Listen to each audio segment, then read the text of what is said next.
प्रिय भक्तजनों, आज मैं आपको भगवान शिव की एक कथा का श्रवण करा रही हूँ। अगर आप यह पवित्र कथा सुन रहे हैं तो पूरा सुने, इसे आधा अधूरा छोड़कर जाने की गलती न करें। इस पवित्र कथा के माध्यम से आप भगवान शिव से नई सीख प्राप्त करेंगे। इसलिए इस पवित्र कथा को पूर्ण भाव और निष्ठा के साथ सुने और भगवान शिव का आशीर्वाद प्राप्त करें। तो चलिए कथा को प्रारंभ करते हैं। भगवान शिव माता पार्वती से कहते हैं, भाग्य का लिखा कैसे मिटता है। तब माता पार्वती कहती हैं, भाग्य या किस्मत का लिखा कभी नहीं मिटता। फिर भगवान शिव कहते हैं, हे देवी, आज यह कहानी पृथ्वी लोक पर इंसान को शिक्षा देगी कि इंसान का प्रयास और निर्णय कैसे उसके भाग्य को प्रभावित कर सकता है। तो चलिए इस प्रेरणादायक यात्रा में इंसान अपने भाग्य और किस्मत के रहस्य को समझे। एक गांव में एक बहुत ही ज्ञानी पंडित रहता था। एक दिन वह अपने बचपन के मित्र से मिलने के लिए दूसरे गांव में जा रहा था। उसका वह मित्र बचपन से ही अंधा और एक पैर से वंचित था। उस पंडित के गांव से उसके मित्र का घर काफी दूर था। वहां जाने के लिए बीच बीच में कई सारे छोटे छोटे गांव आते थे। पंडित रास्ते में अपनी धुन में चला जा रहा था। चलते चलते उसकी मुलाकात एक व्यक्ति से होती है जो कि पंडित के साथ चलने लगता है। उस आदमी को देखकर पंडित बहुत खुश हो जाता है। उसने सोचा, चलो अच्छा हुआ कि हम साथ साथ चल रहे हैं, सफर आसानी से कट जाएगा। फिर बात की शुरुआत करने के लिए पंडित ने उस व्यक्ति से उसका नाम पूछा तो उसने अपना नाम यमदूत बताया। पंडित को यह नाम कुछ अजीब सा लगा, लेकिन उसने नाम के विषय में कुछ और पूछना उचित नहीं समझा। दोनों धीरे धीरे साथ में चल रहे थे। तभी रास्ते में एक गांव आता है। गांव का प्रवेश द्वार आते ही यमदूत पंडित से कहता है, तुम आगे चलो, मुझे इस गांव में काम है, मैं तुमसे आगे मिलता हूँ। पंडित ने कहा ठीक है और वह आगे रास्ते में चल देता है। कुछ देर बाद उस गांव में खबर फैली कि एक व्यक्ति को सांड ने अपनी सींग में फंसाकर मार दिया है। जैसे ही सांड ने उस व्यक्ति को मारा, ठीक कुछ ही देर में यमदूत पंडित के पास आ गया। फिर दोनों चलना शुरू कर देते हैं और चलते चलते दूसरे गांव के द्वार पर पहुंच जाते हैं। उस गांव के बाहर एक बड़ा और विशाल मंदिर बना हुआ था। वहां पर आराम करने की सुविधा काफी बढ़िया लग रही थी। पंडित के दोस्त का घर अभी वहां से बहुत दूर था और रात भी होने वाली थी। तो पंडित ने यमदूत से कहा, रात होने वाली है, पूरे दिन चलते चलते थक भी चुके हैं और भूख भी लग रही है, तो यहाँ पर भोजन करके यहीं पर हम विश्राम कर लेते हैं। फिर सुबह के समय आराम से आगे की यात्रा जारी करेंगे। फिर यमदूत ने कहा, ठीक है, मुझे इस गांव में किसी को कुछ अत्यंत आवश्यक वस्त्र देने जाना है। तुम भोजन करके आराम करो, मैं बाद में आकर भोजन कर लूंगा। इतना कहकर वह वहां से चला जाता है। लेकिन उसके जाते ही कुछ ही देर बाद धुआं उठता हुआ दिखाई देता है और देखते ही देखते पूरे गांव में आग लग जाती है। पंडित ने हैरानी से सोचा कि यह यमदूत जहाँ भी जाता है वहाँ कोई न कोई आश्चर्यजनक घटना जरूर हो जाती है। फिर पंडित को ख्याल आता है कि कुछ तो गड़बड़ है इस व्यक्ति में, लेकिन पंडित ने रात्रि में यमदूत से कुछ भी पूछना उचित नहीं समझा। सुबह होते ही दोनों फिर से अपनी यात्रा शुरू कर देते हैं। कुछ देर चलने के बाद रास्ते में फिर से एक गांव आता है। यमदूत ने फिर पंडित से कहा, आप आगे चलिए, मुझे इस गांव में अपने मित्र से मिलने जाना है। मैं अपने मित्र से मिलने के बाद आगे रास्ते में मिलूंगा। यह कहकर यमदूत वहां से चला जाता है। लेकिन पंडित इस बार आगे नहीं गया, वहीं खड़ा होकर यमदूत को देखता रहा कि वह कहाँ जा रहा है और क्या करता है। तभी थोड़ी देर बाद लोगों की आवाज सुनाई देने लगी कि एक व्यक्ति को सांप ने काट लिया है और उसकी मृत्यु हो गई है। ठीक उसी समय यमदूत फिर पंडित के पास पहुंच जाता है, लेकिन इस बार पंडित रुका नहीं और उसने यमदूत से पूछ ही लिया कि तुम जिस भी गांव में जाते हो वहाँ कोई न कोई अनहोनी जरूर हो जाती है, क्या तुम मुझे बता सकते हो ऐसा क्यों हो रहा है। यमदूत ने कहा, पंडित जी, आप तो मुझे बहुत ज्ञानी मालूम पड़ते हैं, इसलिए मैं आपके साथ चलने लगा था, क्योंकि ज्ञानियों का साथ बहुत अच्छा होता है, परंतु आप अभी तक समझ नहीं पाए कि मैं कौन हूँ। फिर पंडित ने कहा, मैं समझ गया हूँ, लेकिन मुझे कुछ शंका है। अगर आप ही अपना उपयुक्त परिचय दे दे तो मेरे लिए आसानी होगी। तब यमदूत ने जवाब दिया कि मैं यमदूत हूँ जो यमराज के आदेशों के अनुसार लोगों के प्राण हरण करता हूँ जिनकी आयु पूर्ण हो चुकी है। हालांकि पंडित को पहले से ही इस बात की आशंका थी, फिर भी यमदूत के मुंह से यह बातें सुनकर वह व्याकुल हो गया। लेकिन उसने हिम्मत करके पूछा कि अगर तुम सच में यमदूत हो तो मुझे बताओ अगली मृत्यु किसकी है। यमदूत ने जवाब दिया, अगली मृत्यु तुम्हारे वही मित्र की है जिससे तुम मिलने जा रहे हो, और उसकी मृत्यु का कारण भी तुम ही बनोगे। यह सुनकर पंडित भयभीत हो गया और सोच में पड़ गया कि अगर सच में वह यमदूत है तो उसकी बात सच होगी और मेरे कारण मेरे बचपन के सबसे अच्छे मित्र की मृत्यु हो जाएगी। इससे तो अच्छा यही होगा कि मैं अपने मित्र से मिलने ही न जाऊं। कम से कम मैं उसकी मृत्यु का कारण तो नहीं बनूंगा। फिर यमदूत ने मुस्कुराते हुए कहा, तुम जो सोच रहे हो वह सब मुझे पता है, मगर तुम्हारे अपने मित्र से मिलने न जाने से नियति नहीं बदल जाएगी। तुम्हारे मित्र की मृत्यु तो निश्चित है और वह अगले कुछ ही पलों में होने वाली है। यमदूत के मुंह से ऐसी बातें सुनकर पंडित को झटका लगा, क्योंकि यमदूत ने पंडित के मन की बातें पढ़ ली थी, जो कि एक सामान्य व्यक्ति के लिए संभव नहीं है। अब पंडित को विश्वास हो गया कि यह सचमुच यमदूत ही है। जब पंडित को यह पूर्ण विश्वास हो गया कि यमदूत है तो वह घबरा गया। वह अपने मित्र की मृत्यु का कारण नहीं बनना चाहता था, इसलिए वह पलटकर अपने गांव की तरफ वापस जाने लगा।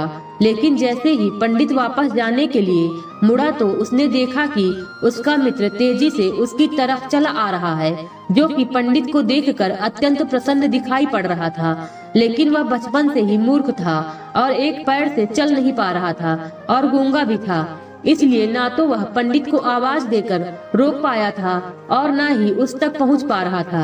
लेकिन जैसे ही वह पंडित के पास पहुंचा, अचानक ही जमीन पर गिर पड़ा और उसकी मृत्यु हो गई। पंडित हक्का बक्का होकर यमदूत की ओर देखने लगा, जैसे कि वह पूछना चाह रहा हो कि आखिर क्या हुआ।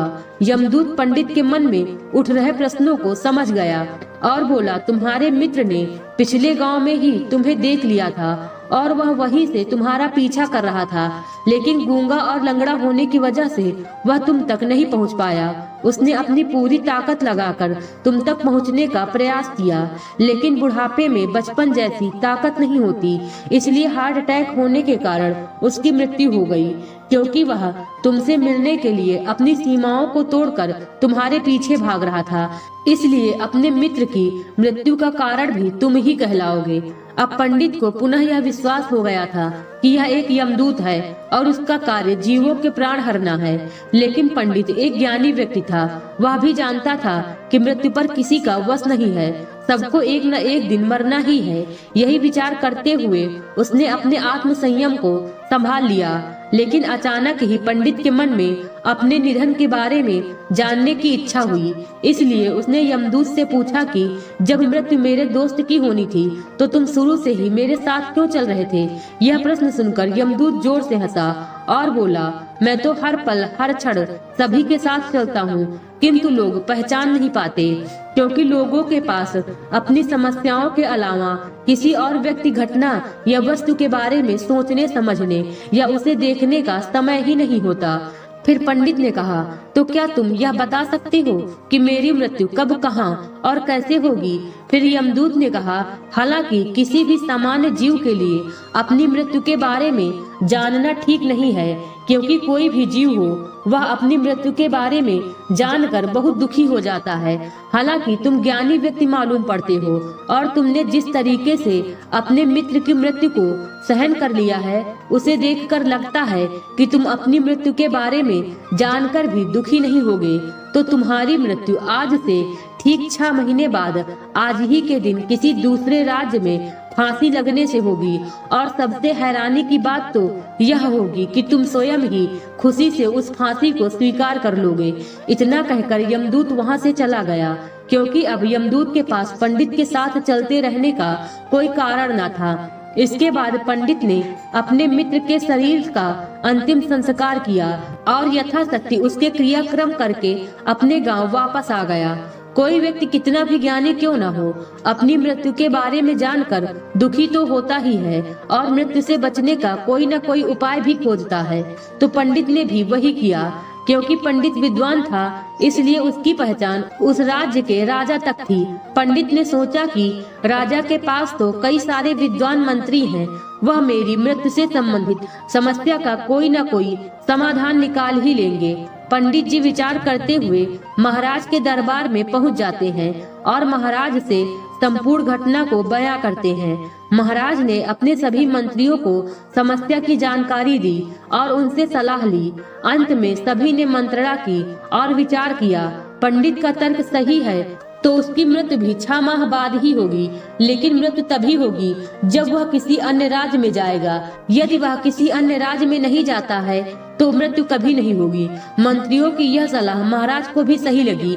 इसके बाद पंडित के रहने का पूरा इंतजाम महल में ही किया गया और महाराज के आदेश के बिना किसी को पंडित से मिलने की अनुमति नहीं थी। लेकिन पंडित कहीं भी आ जा सकता था ताकि उसे ऐसा न लगे कि वह महाराज की कैद में है, परंतु पंडित डर के मारे स्वयं ही कहीं नहीं आता जाता था।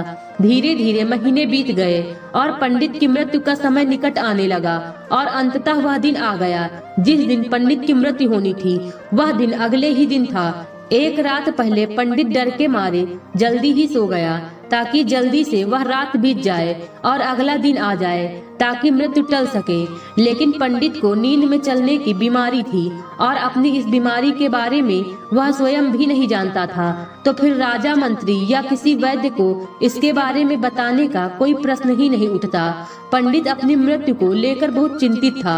वह पिछले कई दिनों से ठीक से सो भी नहीं पा रहा था और नींद में चलने की बीमारी भी होती है जब व्यक्ति ठीक से सो नहीं पा रहा हो। तो उस रात भी पंडित को नींद में चलने का दौरा पड़ा। वह उठा और महल से निकलकर अस्तबल में गया। क्योंकि पंडित राजा का खास मेहमान था, इसलिए किसी भी पहरेदार ने उसे नहीं रोका और न ही किसी तरह की कोई पूछताछ की। अस्तबल में पहुंचकर वह सबसे तेज चलने वाले घोड़े की पीठ पर सवार होकर नींद में ही अपने राज्य की सीमा से बाहर दूसरे पड़ोसी राज्य में चला गया। इतना ही नहीं, वह दूसरे राज्य के राजा के महल में पहुंच गया। उस महल के पहरेदार ने भी उसे नहीं रोका और न ही कोई पूछताछ की। सभी लोग रात्रि का अंतिम प्रहर होने के कारण गहरी नींद में थे। वह पंडित सीधे राजा के शयन कक्ष में पहुंचा, जहां राजा और रानी सो रहे थे। वह ब्रह्मज्ञानी पंडित वहीं जाकर सो गया। प्रातः होते ही राजा ने ब्रह्मज्ञानी पंडित को अपने कक्ष में सोते हुए देखा तो राजा को बहुत गुस्सा आया। राजा ने ब्रह्मज्ञानी पंडित को बंदी बनाने का आदेश दिया। ब्रह्मज्ञानी पंडित गिरफ्तार हो गया, परंतु वह उलझा हुआ था। उसे समझ में नहीं आ रहा था कि उसने कैसे दूसरे राज्य और राजा के शयन कक्ष में प्रवेश किया, परंतु वहाँ कोई ऐसा नहीं था जो उसकी बात सुनता। राजा ने ब्रह्मज्ञानी पंडित को दरबार में लाने का आदेश दिया। थोड़ी देर बाद उसे दरबार में लाया गया। ब्रह्मज्ञानी पंडित को देखते ही राजा इतना गुस्सा हुआ कि उसने उसे फांसी पर चढ़ाने का आदेश दिया। फांसी की सजा सुनकर ब्रह्मज्ञानी पंडित कांप गया, परंतु फिर भी थोड़ी सी हिम्मत जुटाकर उसने राजा से कहा, महाराज, मुझे मालूम नहीं कि मैं राजमहल तक कैसे पहुंचा। मैं यह भी नहीं जानता हूँ कि आपके शयन कक्ष में मैं कैसे पहुँचा और किसी ने मुझे रोका क्यों नहीं, परंतु मैं यह जानता हूँ कि आज मेरी मृत्यु होने वाली है। राजा को यह बात थोड़ी अजीब लगी। उसने पंडित से पूछा, तुम्हें कैसे पता कि आज तुम्हारी मृत्यु होनी है? राजा के इस प्रश्न के जवाब में पंडित ने पिछले 6 महीने का सारा वृत्तांत राजा को सुनाया और बोला, महाराज, मेरा क्या किसी भी सामान्य व्यक्ति में इतना साहस नहीं कि वह राजा के शयन कक्ष में राजा रानी की उपस्थिति में सो जाए। राजा को पंडित की बात में थोड़ा तर्क दिखाई पड़ा, परंतु उसने सोचा कि वह मृत्यु से बचने के लिए यमदूत और उसके द्वारा अपनी मृत्यु की भविष्यवाणी की कहानी बना रहा है। इसलिए राजा ने पंडित से कहा, यदि तुम्हारी बात सत्य है और आज यह तुम्हारी मृत्यु का दिन है, जैसा कि यमदूत ने तुमसे कहा था, तो आज तुम्हारी मृत्यु का कारण मैं नहीं बनूंगा। लेकिन यदि तुम्हारी बात झूठी निकली तो निश्चित ही आज तुम्हारी मृत्यु का दिन होगा, क्योंकि जिस राज्य से पंडित आया था उस राज्य का राजा इस राजा का मित्र था। इसलिए इस राजा ने तुरंत अपने कुछ सैनिकों को पड़ोसी राजा के पास भेजकर पंडित के बारे में प्रमाण मांगा। भेजे गए सैनिक शाम तक लौटे और उन्होंने राजा को बताया कि महाराज, पंडित जो कुछ भी कह रहा है वह सब सत्य है। पड़ोसी राज्य के राजा ने पिछले 6 महीने से पंडित के रहने की सारी व्यवस्था अपने ही महल में कर रखी थी। पंडित राजा का खास मेहमान था। कल शाम राजा आखिरी बार पंडित से उसके कक्ष में मिले थे और उसके बाद यह इस राज्य में कैसे पहुंच गया इसकी जानकारी किसी को भी नहीं है। इसलिए उस प्रदेश के महाराज के अनुसार विद्वान पंडित को फांसी की सजा देना उचित नहीं है। लेकिन राजा के सामने एक नई समस्या थी, क्योंकि उसने बिना पूरी बात जाने ही विद्वान पंडित को फांसी की सजा सुना दी थी।